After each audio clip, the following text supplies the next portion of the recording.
2027 का जो विधानसभा चुनाव होगा पुष्कर धामी जी के नेतृत्व में भारतीय जनता पार्टी फिर तीसरी बार सरकार बनाएगी। हरीश रावत जी का तो अब उत्तराखंड के पर्वतीय क्षेत्रों को नाता ही लगभग समाप्त हो चुका है। क्यों?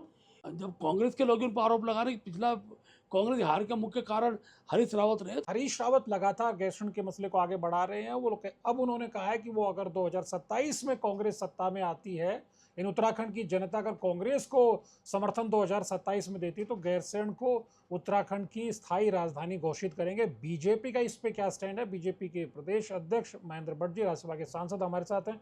भट्ट जी, आप लोगों की सरकार, आप लोग हरीश रावत को मौका क्यों दे रहे हो? आप लोग राजधानी बना दीजिए। हरीश रावत जी ने कहा है कि जनता हमें अगर मौका देगी तो 27 में हम लोग गैरसैंण को स्थायी राजधानी बना देंगे। देखिए, हरीश रावत जी की उम्र अब इतनी हो गई है कि वो कुछ चीज़ें भूलने लग गए। 5 साल लगातार कांग्रेस सरकार थी, एन डी तिवारी मुख्यमंत्री थे, हरीश रावत जी कांग्रेस का नेतृत्व करते थे। उसके बाद फिर हरीश रावत स्वयं मुख्यमंत्री बने, लेकिन गैरसैंण ने कुछ नहीं किया। गैरसैंण आंदोलन का केंद्र रहा और अपेक्षा की जाए कोई सरकार कुछ करे।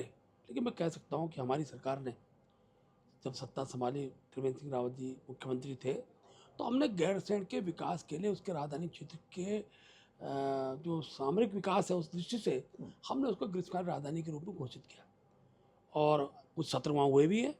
और मुझे बताते हुए खुशी भी है कि इस बार का जो बजट सत्र है, सॉरी मानसून सत्र है, वो इस बार गैरसैंण के अंदर होगा। गैरसैंण के विकास के लिए, गैरसैंण के राजधानी के स्वरूप को विकसित करने के लिए जो जो वहाँ पर ढांचागत व्यवस्थाएं आवश्यक है उस पर कार्य चल रहा है। और जिस पार्टी ने राज्य बनाया, जिस पार्टी ने गैरसैंण की राजधानी बनाई, वही पार्टी गैरसैंण के बारे में यथा समय बहुत अच्छा निर्णय करेगी। कांग्रेस केवल वो सपना दिखाती है, ना तो कभी कांग्रेस सत्ता में आने वाली है और ना गैरसैंण पर कांग्रेस का कभी दृष्टिकोण स्पष्ट रूप से लोगों के सामने गया है। क्या आपको लगता है कि हरीश रावत जी की जो उत्तराखंड की सियासत है बस छूट चुकी है और अब वो प्रयास कर रहे हैं फिर से बस में चढ़ने का? क्योंकि गैरसैंण के मसले पे तो आखिरी सत्र जो कांग्रेस की सरकार का गैरसैंण में ही हुआ था, एक मौका था आपको लगता है, लेकिन वो हरिद्वार से उधम सिंह नगर से चुनाव लड़ सत्य रहे है, थे। हरीश रावत जी ने जो अपना सरकार का अंतिम सत्र था वो गैरसैंण में किया था। बहुत अवसर मिले थे गैरसैंण को के बारे में निर्णय लेने के, लेकिन ग्रीष्मकालीन तक राजधानी घोषित करने के भी हिम्मत कांग्रेस के उस तत्कालीन मुख्यमंत्री ने नहीं उठाई। इसलिए ठीक है कि वहाँ का समग्र विकास के लिए, ढांचागत व्यवस्था को ठीक करने के लिए एक समय की आवश्यकता है और धीरे धीरे उनका के आगे बढ़ रहे हैं। करोड़ रुपए का बजट वहाँ के जो अनेकों वहाँ पर सचिवालय भवन बनने हैं, अधिकारियों का आवास बनने हैं, उसके लिए व्यवस्थाएं बनाई गई है और बहुत जल्दी उस सबको जब विस्तार रूप स्वरूप लेगा तो निश्चित रूप से अनेकों राज्यों की दो दो स्थान पर राजधानी है। तो ऐसा नहीं है कि गैरसैंण के बारे में जिस प्रकार का भाव जनता के मन में, उसके प्रति भारतीय जनता पार्टी हमेशा उस भाव का सम्मान करती है और इसी चीज़ों को हम आगे बढ़ाते हैं। जहाँ तक हरीश रावत जी का विषय है, तो हरीश रावत जी का तो अब उत्तराखंड के पर्वतीय क्षेत्रों को नाता ही लगभग समाप्त हो चुका है। क्यों? इसलिए कि पहाड़ की मैं बात बता कर रहा रहे हूँ हैं, बाढ़ आपको, गदेरे की बात उनकी करते हैं। बेटी हरिद्वार से चुनाव लड़ रही है, खुद भी वो अनेकों बार हरिद्वार जिले के अंदर ही उन्होंने अपना स्थान बनाया है। पहाड़ के लोगों ने तो हमेशा उनको नकारा है, खासतौर पर लगातार जो अल्मोड़ा से। अल्मोड़ा की जो उनकी लोकसभा थी उस पर जनता ने जिस प्रकार से उनको एक बार बताया कि बोलते क्या और करते क्या हो। तो इसलिए इस उम्र में हरीश रावत जी को वही बयान देने चाहिए जो उनको लगता हो कि वो धरातल उतारने की स्थिति में कभी आएंगे। तो क्या कांग्रेस के भीतर की आंतरिक राजनीति के चलते एक बार फिर से 2027 में कांग्रेस का चेहरा बनने के लिए हरीश रावत गैरसैंण के मसले को, पहाड़ की बात को अब आगे बढ़ा रहे हैं? आपको लगता है? निश्चित रूप से हरीश रावत जी जहाँ ये कहते हैं मैं 2027 में चुनाव नहीं लड़ूंगा, आज तक उन्होंने एक बार ये नहीं कहा कि मैं अब मुख्यमंत्री की दौड़ में नहीं हूँ। अच्छा होता है हरीश रावत जी एक बार, क्योंकि जो उनकी उम्र है उस उम्र के अनेकों नेताओं ने, उत्तराखंड छोटा राज्य है और इस प्रकार की राजनीतिक गतिविधियों से अपनी अपनी दूरी बनाई है। और जिस प्रकार के उनके बयान आ रहे हैं, खास तौर पर चाहे वो मुख्यमंत्री द्वारा जो अच्छे काम किए जा रहे हैं उन पर दिग्भ्रमित करने का जो प्रयास उनके द्वारा हो रहा है, यूसीसी के मामले में उनके बयान जिस रूप में आए, अभी जबरन धर्मांतरण के विषय पर उनके बयान आए, ये सारे बयान देवभूमि के स्वरूप के भाव के विपरीत है।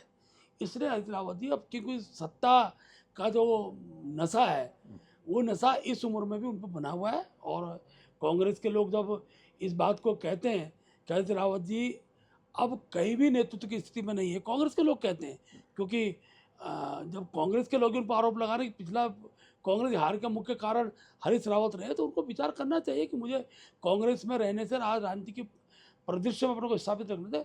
इसका सामाजिक राजनीतिक भाव क्या है, इस भाव को जो व्यक्ति समझ नहीं पा रहे इस उम्र में भी, तो उन पर किसी प्रकार की प्रतिक्रिया देना संभव नहीं है। आप दोबारा अध्यक्ष की जिम्मेदारी आपको मिली है। अब ये पॉलिटिकल कॉरिडोर्स में कहा जा रहा है कि धामी और महेंद्र भट्ट की, पुष्कर सिंह धामी और महेंद्र भट्ट की जोड़ी ही 27 के चुनाव में बीजेपी की तरफ से बैटिंग करती हुई नजर आएगी, ऐसा माना जा सकता है? क्योंकि जिस अंदाज में अब पार्टी नेतृत्व ने आप पे भरोसा जताया, जिस अंदाज में मुख्यमंत्री पर भरोसा जताया जा रहा है, तब समझ सकते हैं कि बीजेपी की तरफ से आप दोनों ही फ्रंट फुट पे बैटिंग करेंगे प्रदेश नेतृत्व के लिहाज से। देखिए, भारतीय जनता पार्टी ये संगठन आधारित दल है और सरकार और संगठन में समन्वय ये हमारी कार्य पद्धति का अंग रहा है।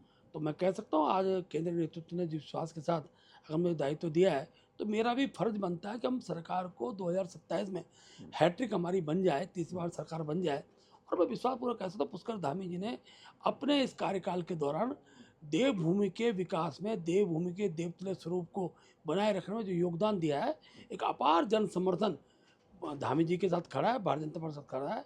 हमारा संगठन बूथ तक है और अभी पिछले दिनों के चाहे नगर निगम के चुनाव रहे, आपने उसका रिजल्ट देखा है, हरिद्वार के पंचायत रिजल्ट देखा है, हमने लोकसभा 5 सीटें जीती हैं और पंचायत के चुनाव में भी हम 12 की 12 जिला पंचायत में अपने अध्यक्ष बनाएंगे और 2027 का जो विधानसभा चुनाव होगा, पुष्कर धामी जी के नेतृत्व में भारतीय जनता पार्टी फिर तीसरी बार सरकार बनाएगी।